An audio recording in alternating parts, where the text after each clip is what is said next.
Anita Pendo uri mu banyamakuru b'imyidagaduro bagezweho mu Rwanda, ni umwe mu banyamakuru bahamya gukora cyane, ndetse iyo muganiriye agaruka ku rugendo yanyuzemo ukumva ko gushima Imana ari ingenzi mu buzima. Uyu mugore benshi bakunze kwita Uwirwanyeho ni umunyamakuru mushya wa Kiss FM, aho aherutse kwerekeza nyuma yo gusezera kuri radiyo y'igihugu RBA, ikigo cy'igihugu cy'itangazamakuru. Nubwo uyu munsi ari kuryoherwa n'amatunda y'urugendo rwe mu itangazamakuru, Pendo iyo muganiriye usanga ataranyuze mu nzira iharuye. Yakuze afite inzozi zo kuba umusirikare. Ubwo yigaga mu mashuri yisumbuye, Anita Pendo yavuze ko yakundaga imikino itandukanye, ndetse yari umubyinnyi mwiza, yabaga mu mbyino gakondo no mu za kizungu. Icyo gihe kandi yagiye agerageza imikino itandukanye irimo football, aho yakinaga mu izamu ari uwa mbere mu kigo, agakina volleyball na basketball. Akaba n'umuhanga mu bijyanye no gusimbuka, yaba umurambararo cyangwa se urukiramende. Ni imikino uyu mugore yinjiyemo nyuma y'uko mu mashuri abanza yagerageje kwiruka metero 100 na 200, ariko abonye hari abamusiga ahita abivamo. Kwiruka yabisize mu mashuri abanza kuko hari abana bamusigaga. Basketball yarayikinaga no mu ikipe y'Ikigali, ko akabona atari we mahitamo ya mbere, nabwo agahita bivamo. Pendo yemeza ko yari umuzamu ubanzamo mu ikipe y'ikigo, mu gihe gusimbuka urukiramende yabaga uwa mbere mu marushanwa, naho gusimbuka umurambararo akaba uwa kabiri. Iyi mikino yayivangaga no kubyina, akanatoza haba mu itorero ry'ikigo no mu itsinda ryabyinaga imbyino za kizungu cyangwa se izigezweho.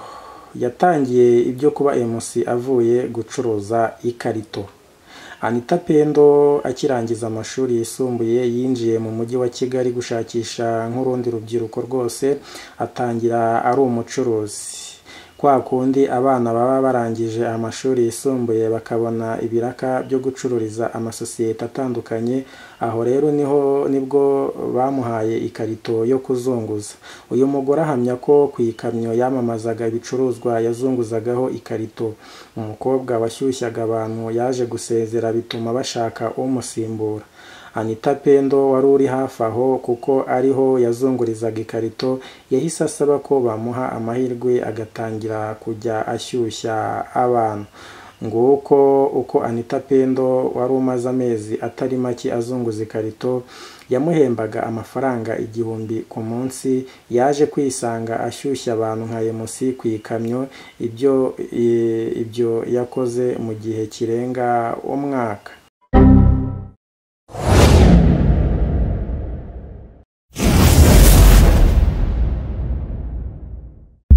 Yinjiye mu itangazamakuru bimutunguye.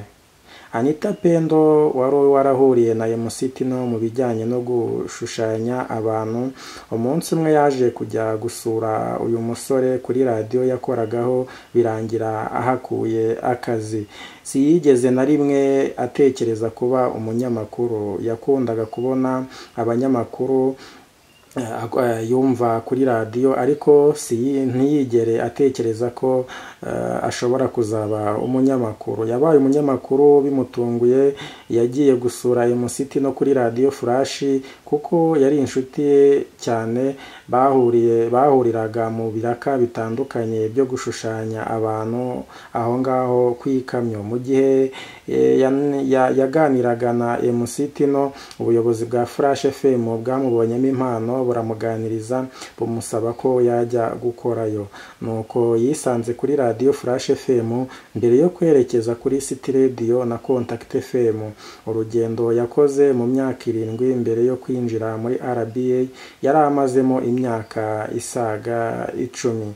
Anita Pendo burya ngo yigize no kumara umwaka yarasezeye itangazamakuru.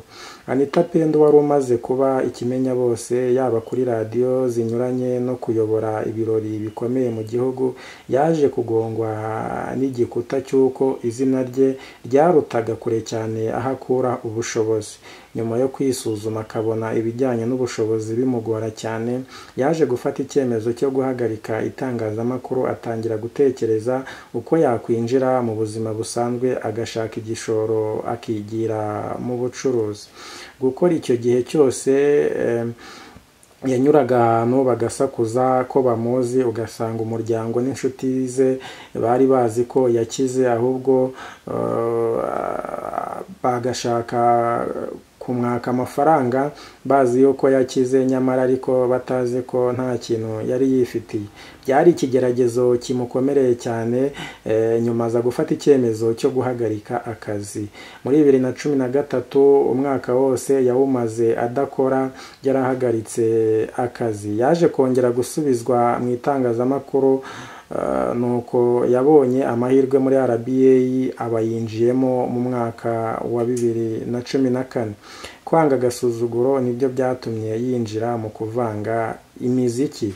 Uyu mugore avuga ko mu gihe cyashize hari DJ w'umukobwa wari uturutse muri Kenya, atungurwa nuko mu Rwanda nta munyarwandakazi wakoraga akazi nk'ako k'ubu DJ. Si yashakaga agasuzuguro rero, kubera uwo munyakenya waje akabasuzugura, yaje aravuga ngo mu Rwanda nta bakobwa bakora ubu DJ bahari, nuko biramutangaza cyane ndetse agenda yabafetse cyane ko bitagakwiye kuba mu gihugu haburamo umu DJ w'umukobwa. Nuko rero Anita Pendo yahise ashaka kubyiga kugira ngo uwo mukobwa nagaruka atazongera kumusuzugura. Nubwo yabyize ariko muri ubwo buryo, ariko yasanze yari abikeneye mu buzima bwa buri munsi nk'umunyamakuru. Kugeza ubu uretse kuba Anita Pendo ari umubyeyi wita ku muryango we, ni umunyamakuru akaba n'umu DJ ndetse n'umuMC ukomeye hano mu gihugu cyacu cy'u Rwanda. Ibi ngibi rero Anita Pendo abifatanya no kwiga kuko ari kurangiza amasomo ye ya kaminuza. Amahitamo ye yo kwerekeza kuri Kiss FM. Anita Pendo uherutse gusezera muri RBA ahamya ko nyuma y'imyaka 10 akora muri iki kigo yari akeneye kugira ahandi yerekeza, akahagirira amasomo mashya yiyongera kuyo amaze igihe yigira kuri Radio Mail cyangwa se radio y'igihugu. Ahamya ko kujya kuri Kiss FM ari ibintu nawe byamutunguye. Yakomeje avuga ko byamutunguye nk'uko byabatunguye aho yakoraga.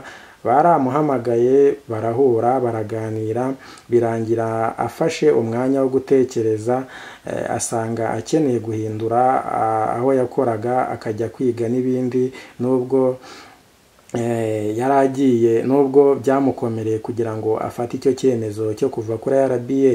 Anita Pendo yavuze ko bitari bimworoheye gusezera muri RBA, cyane ko ari ikigo yafataga nk'umuryango, dore ko yari amaze igihe kinini ku buryo abo bakoranaga bari baramaze kuba nk'abavandimwe. Kuva ku itariki 9 Nzeri 2024 Anita Pendo yatangiye akazi kuri Kiss FM nk'umunyamakuru mu buryo bwuzuye. Mwakoze cyane rero, ngewe ndi Oliver Rwanda. Kora subscribe kuri iyi channel kugira ngo nge nkucukumburira inkuru nyinshi dashobora kubona handa hariho hose nkazikugezaho, kugira ngo n'ubutaha video na uploadinze ujye uyibona mu bambere. Ndabakunda cyane, Imana ibishimire. Ciao ciao.